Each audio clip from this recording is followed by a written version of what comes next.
বিসমিল্লাহির রহমানির রহিম। রিপন স্যানিটারি হাউসের পক্ষ থেকে আমাদের স্বাগতম। তো আজকে আমরা নতুন গ্রাউন্ড ফ্লোরের কাজ করছি। আপনারা দেখতে পাচ্ছেন আমরা উপর থেকে লাইনগুলো নিচে নিয়ে আসলাম, নিয়ে এসে নিচে গ্রাউন্ড ফ্লোরের কাজগুলো করছি, আপনারা দেখছেন। তো আমাদের ভিডিওগুলো যদি ভালো লাগে আপনাদের, তো আপনারা আমাদের ভিডিওগুলো একটু লাইক দেবেন এবং শেয়ার করবেন, সবাইকে দেখার সুযোগ করে দিবেন। আমরা এইভাবে গ্রাউন্ড ফ্লোরের কাজ পারছি। তো আপনারা দেখেন, তো আমরা এটা মেন টাঙ্কিতে ঢুকাইছি। ঢুকানোর পর এখান থেকে আমরা ছোকলের লাইন ইউজ করছি।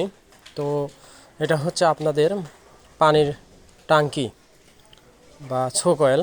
তো এটা আমরা রান্নাঘরের পানির দিকে নিয়ে যাচ্ছি। তো আপনারা দেখেন, এটা হচ্ছে গ্রাউন্ড ফ্লোরের কাজ। তো এখান থেকে নিয়ে আমরা এই পাশে আউট করব, করে সামনে আমাদের রান্নাঘর।